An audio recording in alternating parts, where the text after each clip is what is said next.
시편 119편 67절 말씀이 되시겠습니다. 고난 당하기 전에는 내가 그릇 행하였더니 이제는 주의 말씀을 지키나이다. 아멘.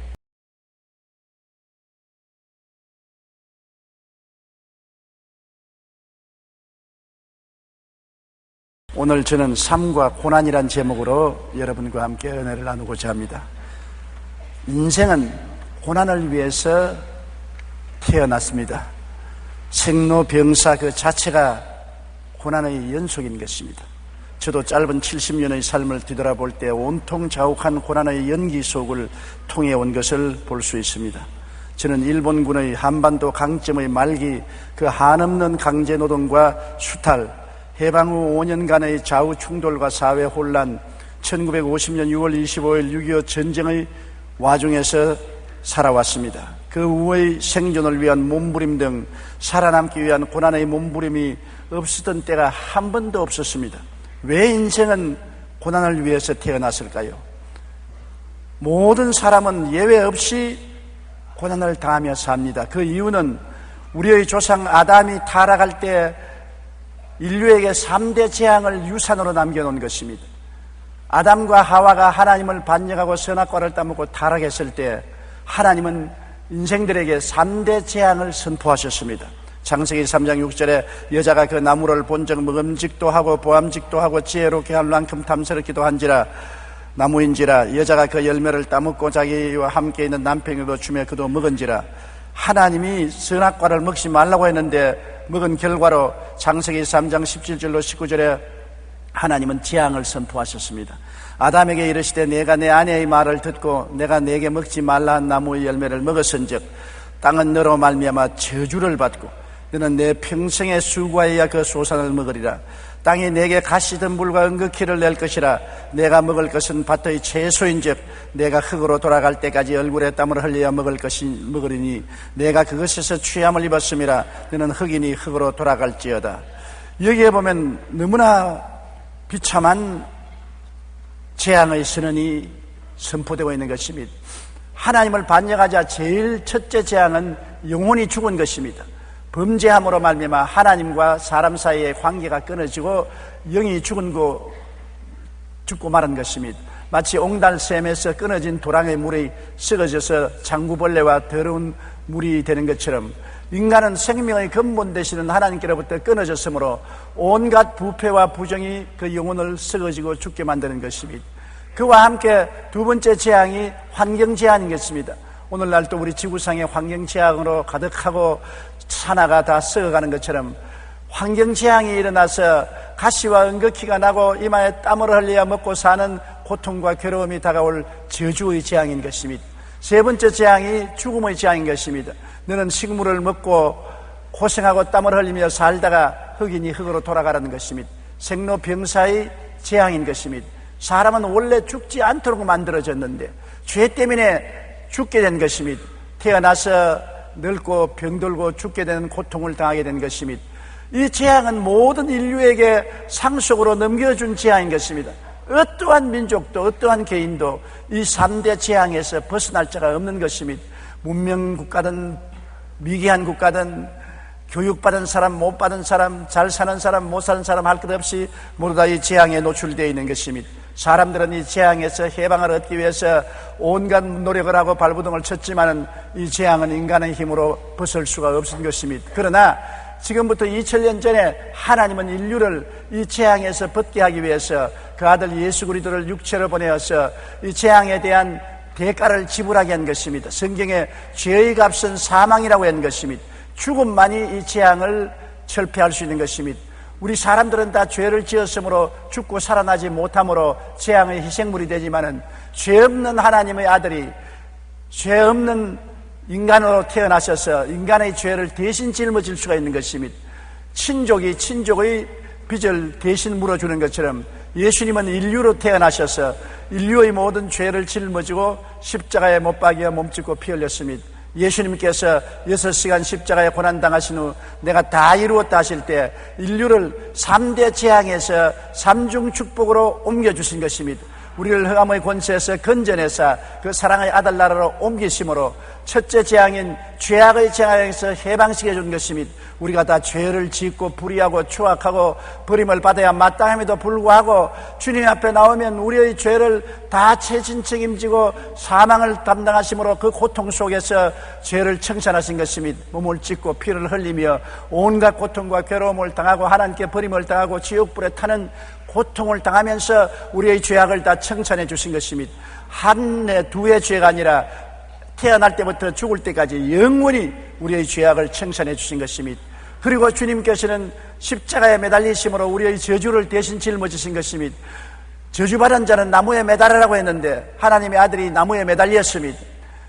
그리스도께서 우리를 위하여 저주를 받은 바 되사 율법의 저주에서 우리를 속량하였으니 이는 기록된 바 나무에 달린 자마다 저주 아래 있는 자라 하였습니다.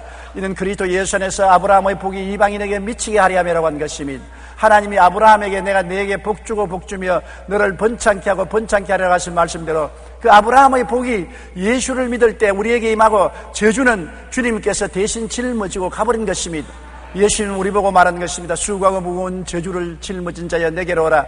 내가 너희 저주를 대신 짊어졌으니 너는 평안하라고 말씀하는 것입니다.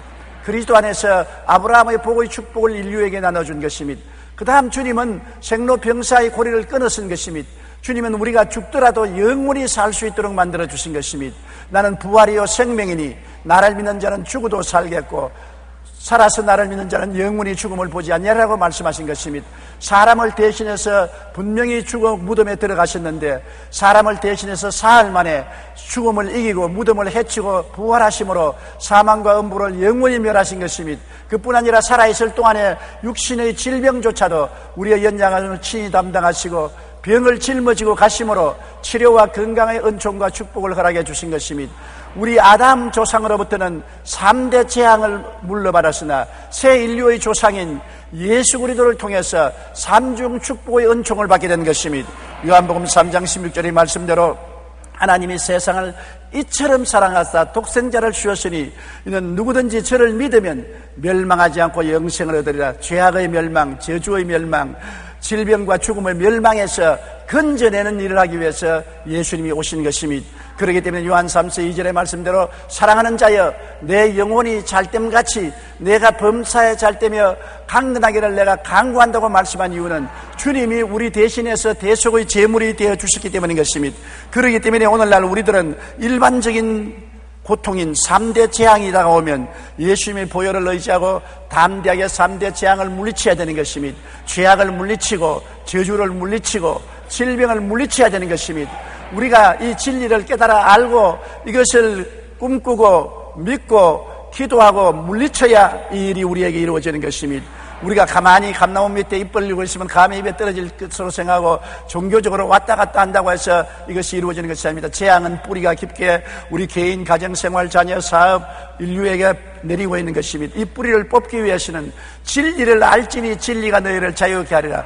우리가 진리를 깨달아 알고 그리고 이것을 이루어진 모습을 바라보고 꿈꾸며 믿고 기도하고 담대하게 물리칠 때 성령이 역사해서 죄와 사망의 법에서 우리를 해방하고 건져주시는 것입니다. 그러나 이 세상에 사는 동안에 영광스러운 고난도 있는 것입니다. 고난이 영광스럽다고요? 그렇습니다. 영광스러운 고난이 있습니다. 여러분 테레사 수녀 같은 사람, 알버트 슈바이처 같은 사람을 보십시오. 복음을 위해 스스로 택한 고난인 것입니다. 타인을 고난에서 구원하기 위하여 남의 짐을 대신 짊어진 고난은 영광스러운 고난인 것입니다. 자기를 희생하여 이웃을 섬기는 삶을 살 때 자기의 삶의 의미와 가치를 느끼게 되고 삶의 참 행복과 기쁨을 느끼게 되는 것입니다. 오늘날 같이 풍요의 생활 속에 사람들이 살면서 만족하지 못한 이유가 어디에 있습니까? 옛날에 없던 좋은 집도 가지고 텔레비와 라디오와 인터넷과 온갖 전자기구를 다 가지고 자동차도 타고 다니면서 옛날에 그런 것 없이 살던 때보다 사람들은 더 많이 싸우고 분노하고 미워하고 살상하고 가정이 파괴되고 괴로워하고 있는 것입니다. 왜 그러냐? 많이 소유함으로 행복하다고 생각하는 잘못된 마귀의 철학에 속아 넘어갔기 때문인 것입니다. 행복은 소유에 있지 않고 행복은 나누어 주는 데 있는 것입니다. 사랑은 주는 데 있는 것입니다. 하나님이 세상을 이처럼 사랑하사 주셨다고 말한 것입니다. 예수님을 주신 것입니다.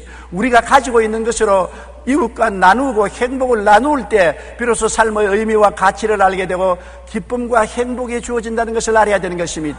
이것이 예수님이 가르친 것입니다. 내가 세상에 온 것은 섬김을 받으려 함이 아니요 오히려 섬기려 하고 많은 사람을 위해서 내 목숨을 바치려 하려 함이라고 말한 것입니다.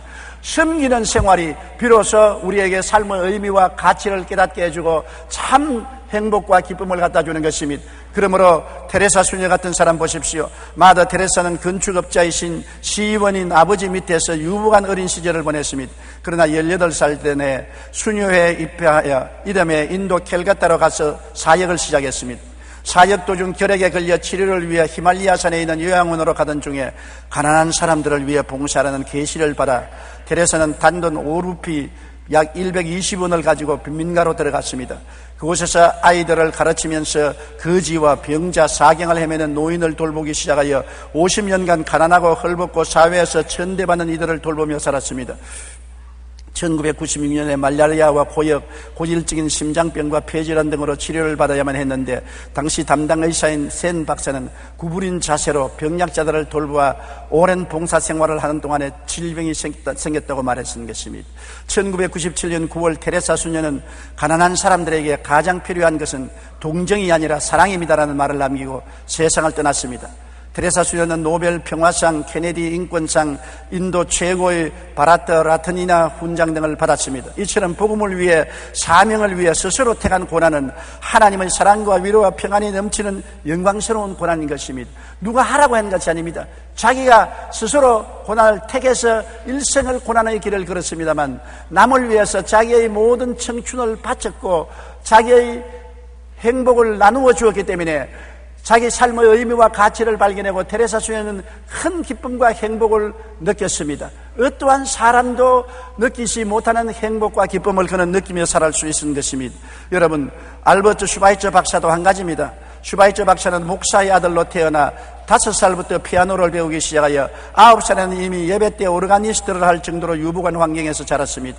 그 역시 아버지의 뒤를 이어 목회를 하기 위해 대학에서 신학과 철학을 전공한 뒤 교회 목사가 되었습니다. 그러나 30살이 되면서 당시 6년간의 의학 과정을 밟고 아프리카의 랑바렌의 병원에 환자들을 돌보기 위하여 그는 구라파를 떠났습니다. 그가 누릴 수 있는 모든 것을 버리고 아프리카에 들어갔습니다.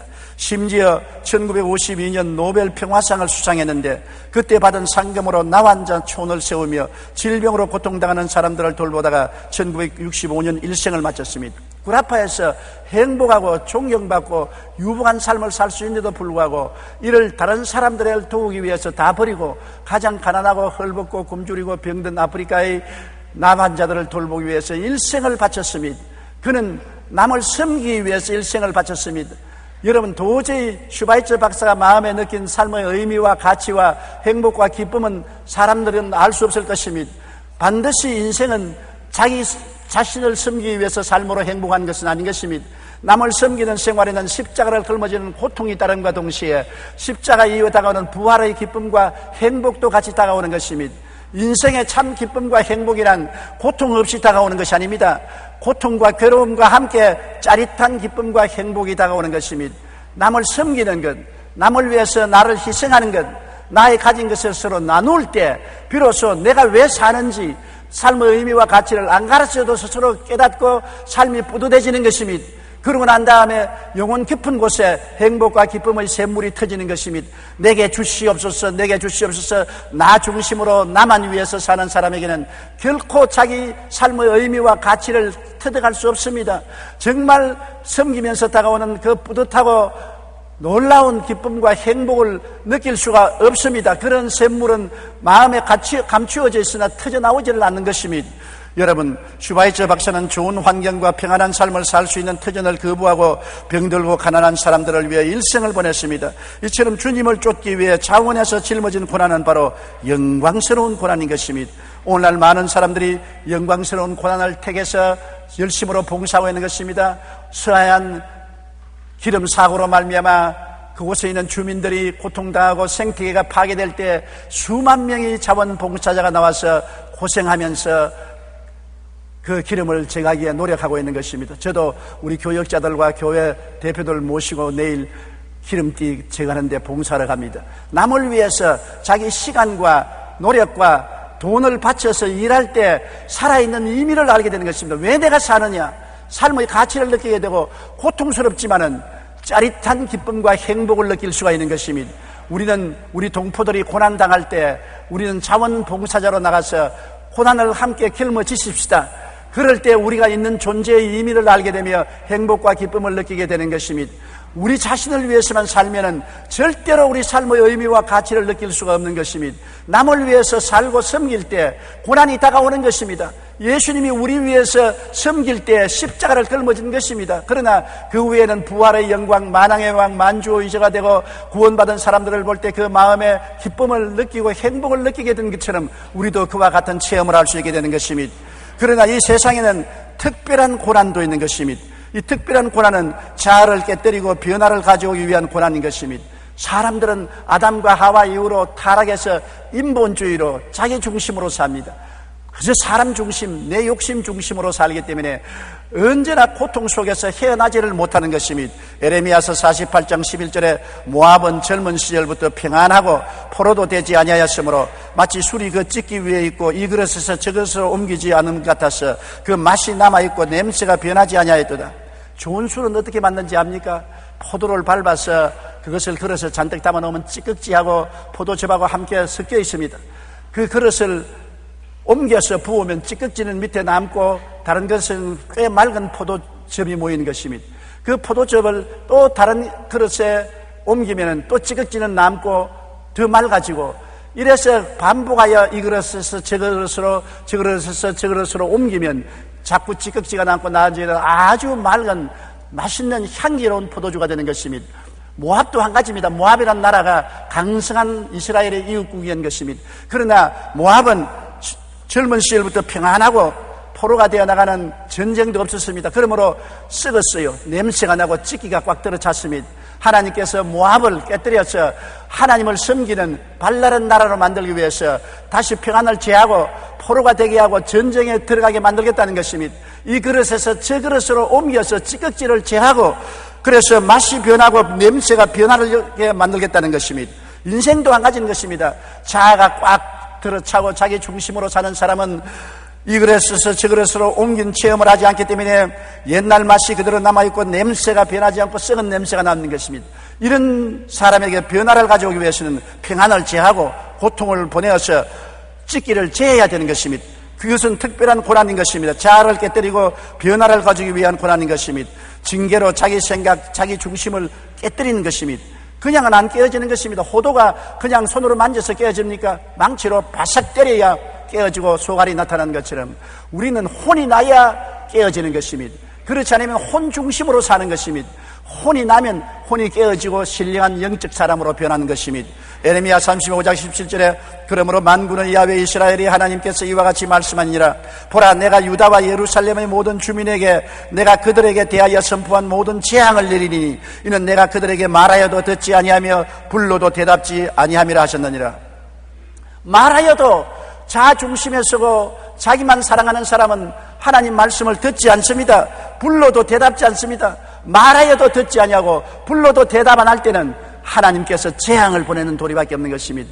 고통을 보내는 도리밖에 없는 것입니다. 요나가 하나님이 니느웨에 가서 40일 동안 회개의 복음을 전하라 안 그러면 니느웨가 무너질 것이라고 하라 했는데 그 말에도 듣지 아니하고 불러도 대답 없이 다시 서로 도망을 쳤습니다. 하나님의 말씀을 듣지 않기 위해서 배 밑창에 들어가서 잠을 잤습니다.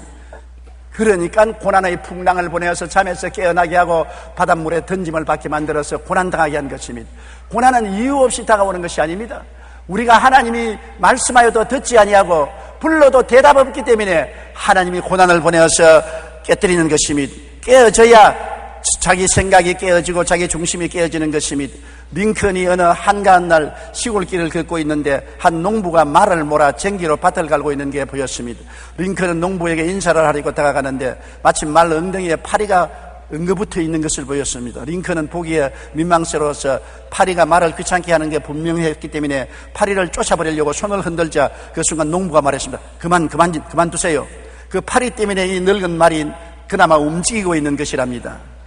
말이 노쇠하여 그 어떤 일에도 꼼짝하지 않으려고 하지만 파리가 여기저기 날면서 말을 귀찮게 굴면 움직인다는 것입니다. 그대로 내버려두면 게을러서 움직이지 않는데 파리라도 와서 뜯어먹으니까 괴로우니까 꼬리를 흔들고 귀를 흔들고 일어나서 털고 움직인다는 것입니다. 젊은 날 텔레비에 보니까 우리 한국의 어느 동물원에 나이가 훨씬 늙은 곰이 죽을 나이가 넘었는데도 불구하고 안 죽고 있는데 힘이 빠져서 움직이지 않는데 그 위 두 마리를 그 우리에 넣어놓으니 그 위가 자꾸 같이 돌아다니면서 괴롭게 하니까 일어나서 움직이는 것을 보았었습니다. 사람이 게을러 빠지고 열심을 내지 않은 사람은 고난이 다가오면 게을러 있을 수가 없는 것입니다. 고난이 다가오면 늦잠 안 자고 새벽기도 나와요. 더 괴로우면 기도문에 가서 금식해요. 평안하고 등 따시고 배부르면 늦잠 자고 기도 안 하고 혹시 교회도 참석 안 하고 성경도 읽지 아니하고 하나님을 멀리할 때가 많아요.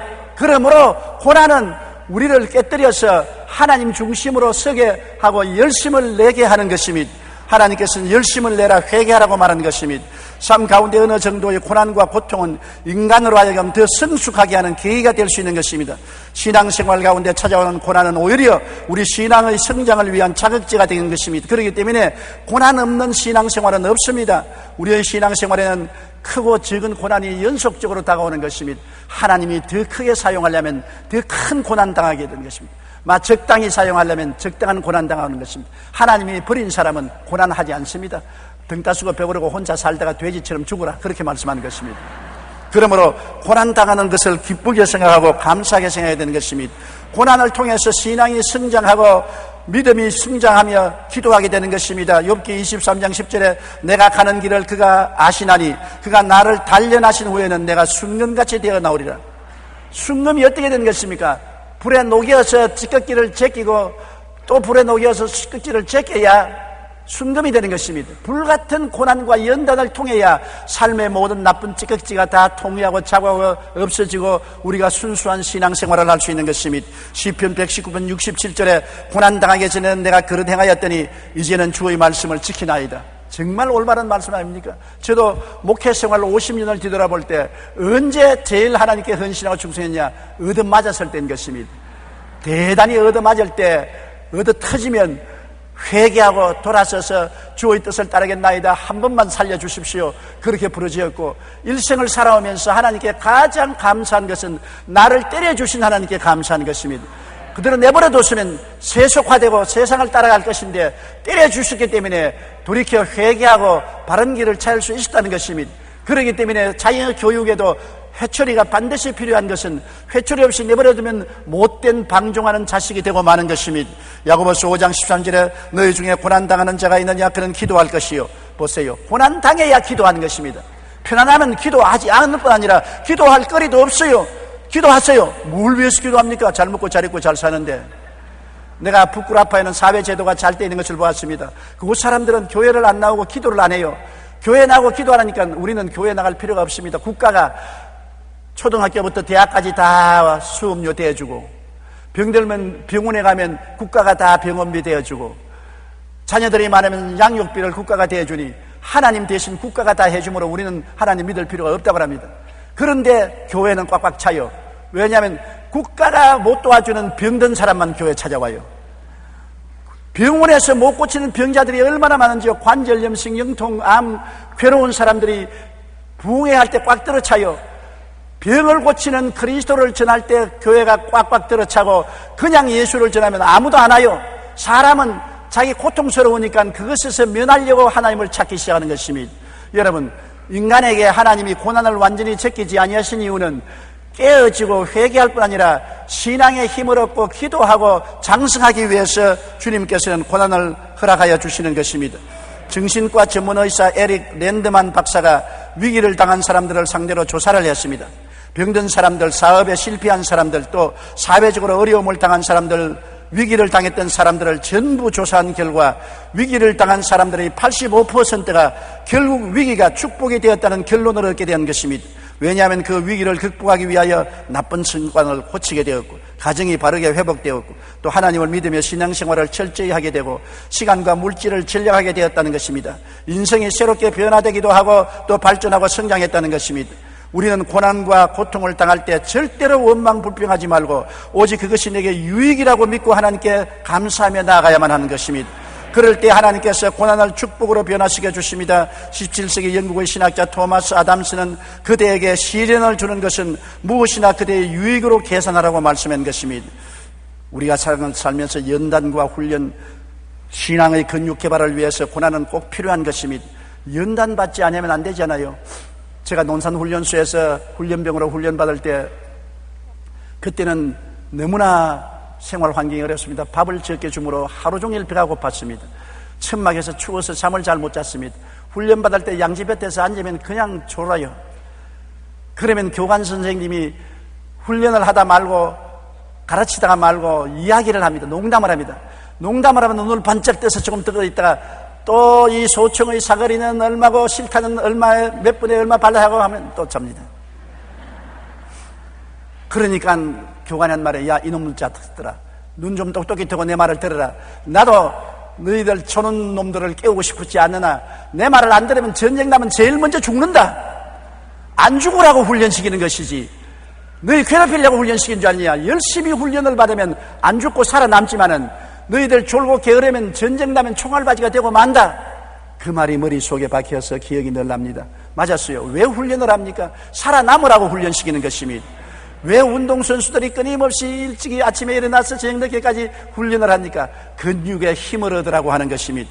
근육을 개발시키기 위한 것입니다. 신앙도 마찬가지인 것입니다. 고난을 통해야 믿음으로 기도하고 믿음이 훈련되고 믿음의 힘이 생기는 것입니다. 베드로전서 5장 10절에 모든 은혜의 하나님 곧 그리스도 안에서 너희를 부르사 자기의 영원한 영광에 들어가게 하시니가 잠깐 고난을 당한 너희를 친히 온전하게 하시며 굳건하게 하시며 강하게 하시며 틀을 견고하게 하시리라. 따라 말씀해서 고난을 통하여 온전하게 하시며 굳건하게 하시며 강하게 하시며 틀을 견고하게 하신다.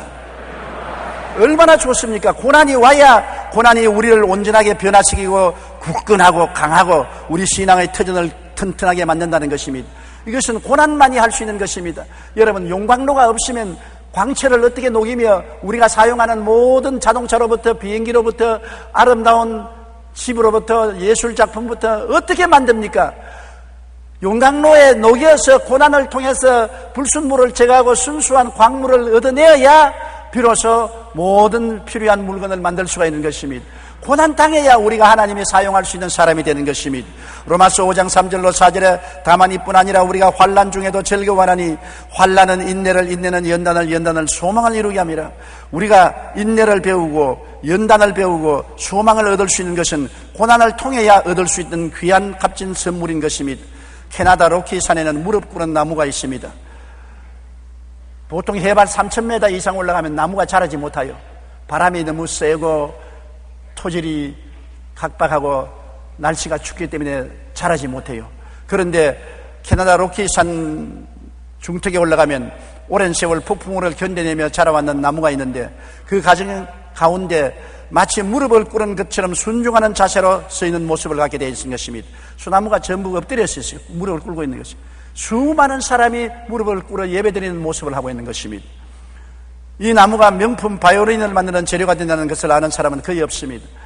무릎 꿇은 나무, 바람과 폭풍우를 만나고 척박한 땅에서 고난을 당하면서 살아남기 위해서 자기 자세를 낮추고 무릎을 꿇은 짓을 자란 그 나무를 베어서 바이올린을 만들면 명품 바이올린이 돼서 소리가 가장 잘 난다는 것입니다. 어려움이 닥칠 때 좌절하고 낙심하며 원망하면 그것으로 그만입니다. 그러나 겸손한 자세로 하나님 앞에 무릎 꿇고 전적으로 항복할 때 그 사람은 명품 인생으로 변화되는 것입니다. 사람도 저질이 있고 명품이 있지 않습니까? 저질 인생은 고난당하지 않기 때문에 안 깨어짐으로 저질 인생이 되는 것입니다. 고난을 당하여 무릎을 꿇고 깨어지면 명품 인생이 되어서 하나님이 아름답게 사용할 수 있는 것입니다. 토마스 왓슨은 이렇게 말했습니다. 재물을 잃으면 아무것도 잃은 것이 아니다. 생명을 잃으면 조금 잃은 것이다. 그러나 예수님을 잃어버리면 다 잃어버린 것이다. 예수님을 잃지 않게 하기 위해서 고난을 통해서 우리를 무릎을 꿇게 만들어 주시는 것입니다. 1966년 중국에서 소위 문화대혁명이 일어났을 때 기독교인들은 엄청난 핍박을 받았습니다. 그런데 혁명이 일어날 당시 중국의 기독교인들은 대략 300만 명 정도였으나 혁명을 겪고 난 후 1980년대 초반에는 기독교인이 가정교회까지 합치면 무려 10배나 늘어난 3천만 명에 이르렀습니다. 고난과 핍박이라는 도구를 통해 하나님께서는 신앙 근육을 개발하시어 우리를 더욱 강하게 하시고 이로써 오히려 하나님 백성을 번성케 합니다. 심한 학대와 핍박이 기독교인들을 좌절시킨 것 같지만은 그 가운데 기도하고 믿음이 강해져서 더욱 전도하여 300명인 것이 300만이 3천만으로 변화되었다는 것입니다. 그러므로 고난은 예수 믿는 사람들을 약하게 하는 것이 아니라 가짜는 떨어지게 만들고 진짜는 더 강하고 담대하게 만들어주는 것입니다. 특별한 고난 당할 때 우리가 어떻게 해야 될까요? 특별한 고난 당할 때 우리는 먼저 하나님께 도움을 구해야 되는 것입니다. 고난을 우리 힘으로 이길 수 없잖아요. 깨어지고 회개하고 눈물이 되어 범벅이 되어 엎드리면서 하나님 나를 도와주시옵소서. 하나님이 이 고난을 견뎌내게 해주시옵소서. 이 사망의 엄청난 골짜기를 지날 수 있는 힘을 주시옵소서. 하나님께 의지해야 되는 것입니다. 시편 91편 14절 15절에 하나님이 이르시되 그가 나를 사랑한즉 내가 그를 건지리라. 그가 내 이름을 안즉 내가 저를 높이리라. 환난 때 내가 저와 같이 하여 저를 건지고 영화롭게 하리라고 말한 것입니다. 하나님을 찾고 부르짖어서 하나님의 도움을 구해야 되는 것입니다. 시편 34편 19절에 의인은 고난이 많으나 야훼께서 그 모든 고난에서 건지시는도다. 고난이 많을 때 건지시는 이가 하나님이기 때문에 하나님을 찾아야 되고, 우리 고난당할 때 왜 내가 고난당한지를 반성해야 되는 것입니다. 아무리 부모가 자식을 꾸짖어도 반성하지 아니하면 앞길이 캄캄한 것입니다. 굳이 부모가 왜 자꾸 꾸짖습니까? 반성하라고 꾸짖는 것입니다. 반성만 하면은 사랑을 해주지 왜 꾸짖겠습니까? 왜 하나님이 우리에게 고난 보내시는 것입니까? 우리가 변화되지 않고 반성하지 않기 때문에 꾸짖는 것입니다. 우리는 고난당할 때 내가 뭘 잘못했는가, 어디에서 떨어지는가를 돌이켜 생각하고 회개해야 되는 것입니다. 예레미야 36장 3절에 유다 가문이 내가 그들에게 내리려 한 모든 재난을 듣고 각기 악한 길에서 돌이키리니 그리하면 내가 그 악과 죄를 용서하리라 하시니라. 악한 길에서 돌이키면 하나님은 용서를 하기를 원하시는 것입니다. 시편 119편 59절로 60절에 내가 내 행위를 생각하고 주의 증거들을 향하여 내 발길을 돌이켜 싸우니 주의 계명들을 지키기에 신속히 하고 지체하지 아니하였나이다라고 말한 것입니다. 행위를 생각하고 주의 말씀을 비춰보고 내 발길을 돌이키고 행위를 고쳐야만 되는 것입니다. 그러면 하나님이 고난을 중지시켜주는 것입니다. 고난을 통해서 우리에게 큰 축복은 나를 의지하지 않고 하나님께 전적으로 항복하는 것입니다. 전쟁할 때 지면 끝까지 싸우다간 죽지 않아요. 빨리 백기를 들고 항복하는 게 좋잖아요. 하나님께 매맞을 때 하나님께 항복합니다. 전부여 어지없어서 손 들고 옵니다. 주 나를 박대하시면 내가 어디 가리까? 주님께 두 손 들고 항복하고 나오면 하나님이 때리던 채찍을 그만두시고 품어주시는 것입니다. 왜 때립니까? 잘 때라고 때리지 않아요. 그런데 회개하고 나오면 품어주지 않겠어요? 호세아 5장 15절로 6장 1절에 그들이 그 죄를 뉘우치고 내 얼굴을 구하기까지 내가 내 곳으로 돌아가리라. 그들이 고난받을 때 나를 간절히 구하리라. 오라 우리가 야훼께로 돌아가자. 야훼께서 우리를 찢으셨으나 도로 낫게 하실 것이요 우리를 치셨으나 사매어 주실 것입니다. 뉘우치고 회개할 때까지 주님은 주님의 처소에 가서 숨어서 계시겠다는 것입니다. 그러나 고난받을 때 우리가 회개하고 부르짖으면 하나님이 숨은 곳에서 나오셔서 때렸으나 쳐매어주고 꾸짖었으나 어루만져주고 상처를 입었으나 사매어주겠다고 말씀하시는 것입니다. 우리 하나님은 사랑의 부모와 같은 것입니다. 그리고 고난받을 때 늘 원망 불평하는 사람이 있는데 그건 잘못 알아서 그런 것입니다. 고난당하는 것은 유익이라고 생각해야 되는 것입니다. 내게 보탬이 되는데 어떻게 하는 것입니까? 우리가 학교 다닐 때 선생님께 꾸중 들을 때는 굉장히 불평을 말했습니다. 그러나 지난 세월을 두고 보니 얼마나 고마운지 모르겠습니다. 저는 중학교 다닐 때 영어를 좋아하지 않았었습니다. 영어를 무엇 때문에 배워야 되느냐 그렇게 생각하는 것입니다. 그러나 중학교 1학년에 들어가니까 콩코드라는 영어 선생님이 수업 시간에 들어올 때 이만한 장대를 들고 들어오는 것입니다. 애들 때리기 위해서. 좌우간 명령하여서 외우라고 한 단자를 못 외우거나 현재사, 과거사, 과거분사를 외우지 못하면 나가서 종아리가 붙들어 얻어맞았습니다. 그래서 그때 그 선생이 무서워서 죽도록 외우고 공부를 했습니다. 그리고 늘 속으로 향기는 이놈 안 죽냐, 교통사고가 나서 탁 죽어버리면 좋겠다. 그런 생각을 했는데 세월이 지나고 오늘날 보면 그 선생 때 배운 것은 지금도 머릿속에 다 외우고 있어요. 제가 온 세계 다니며 복음을 전할 수 있는 영어의 기본적인 문법을 그 선생 때 배운 것입니다. 나를 안 때려주었으면 안 그래 됐을 것입니다. 그러나 그때 역사 선생 한 분이 계셨는데 얼마나 사람이 좋은지 틀려도 옳지 그래 괜찮아 틀려도 괜찮다니까 공부 안 했어요. 얻어맞을 일을 없으니까. 그러니까 국사에 요사에 지금도 눈이 깜깜하다 말입니다. 어린아이 때 안 먹으려는 음식도 강제로 먹여야 건강을 얻는 것처럼 안 배우려는 것도 강제로 가르쳐야 되는 것입니다. 고난은 우리에게 깨어지게 하고 회개하고 하나님을 순종하게 만드는 것이기 때문에 먼 눈으로 보면 큰 유익이 되는 것입니다. 고난에 들어가거들랑 고난 학교에 입학했다고 생각하십시오. 학교는 우리를 잘 가르치기 위해서 입학시키는 것처럼 고난의 학교에 들어가는 것은 우리를 잘 가르쳐서 훌륭한 하나님의 자녀가 되게 만들기 위한 것입니다. 시편 119편 71절 고난당한 것이 내게 유익이라 이로 말미암아 내가 주의 율례들을 배우게 되었나이다. 보세요. 고난이 우리를 배우게 하지 않습니까? 로마서 8장 17절로 18절 우리 다 같이 한번 읽어보십시다. 자녀이면 또한 상속자 곧 하나님의 상속자요 그리스도와 함께한 상속자니 우리가 그와 함께 영광을 받기 위하여 고난도 함께 받아야 할 것이니라. 생각건대 현재의 고난은 장차 우리에게 나타날 영광과 비교할 수 없도다. 보세요. 고난과 영광은 이퀄입니다. 고난이 있어야 영광을 받을 수 있는 것입니다. 영광을 바라보고 가면 영광에 가는 길은 고난의 길인 것입니다.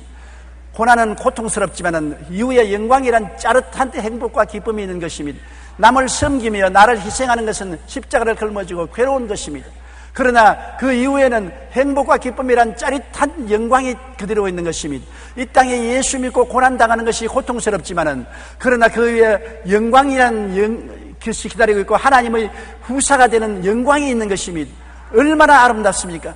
그러므로 고난은 고난으로서 끝나는 것이 아닙니다. 고난의 뒤안길에는 영광이 기다리고 있고 하나님의 축복이 기다리고 있는 것입니다. 이 땅에서도 내가 고난을 걸머지면 고통스럽습니다. 그러나 고통 뒤에 행복과 기쁨이 다가온다는 것을 잊지 마시기 바랍니다. 돈이 많으면 행복할까요? 잠시 행복한 것 같다가 그 다음엔 행복하지 않습니다. 이쁜 아내, 잘난 남편 모시면 행복할까요? 몇 년간은 행복할지 모르지요. 나중에는 쳐다보세요. 이쁜지 안 이쁜지 잘난지 못난지 모른다고요. 좋은 옷을 입으면 행복할까요? 한 일주일은 행복하겠지요. 일주일 후에는 행복한지 아닌지 모르지요. 좋은 집에 가면 좋겠지요. 며칠 동안은 야 좋다. 며칠이 지나면 그만 보통인 것입니다. 이 세상의 행복이란 잠시 있다 사라지는 안개와 같은 것입니다. 물거품 잡는 것과 같은 것입니다. 그래서 사람들이 견디다 못하여 더 좋은 차, 더 좋은 집, 더 좋은 옷, 더 좋은 사람을 찾아서 방황하고 허덕이는 것입니다. 내 가정을 깨뜨려버리고 다른 가정을 이루면 더 행복할 것이라 생각해서 또 다른 가정을 이루면 또 역시 그와 같은 것입니다. 수가성 우물가의 여인은 무려 남편을 5번이나 바꿨습니다. 그러나 6번째 남자하고 살 때도 목말랐습니다. 예수님께서 말씀하기를 이 물을 마시면 다시 목마르거니와 내가 주는 물을 마시면 목마르지 아니하고 영원히 뱃속에 솟아는 생수가 되리라고 말씀한 것입니다. 영원히 기쁨과 행복을 누리려면 나를 위해서 살지 말고 남을 위해서 살아야 되는 것입니다. 나를 섬기기 위해서 살지 말고 남을 섬기기 위해서 십자가를 걸머지면 고통스럽습니다만 그 뒤에 짜릿한 행복과 기쁨이 다가온다는 것을 잊지 마시기 바랍니다. 여러분은 하나님의 상속자요 그리스도와 함께 영광을 받기 위한 사람이기 때문에 그 영광의 길을 가는 고난을 감수하고 받아들이게 되시기를 주님 이름으로 축원합니다.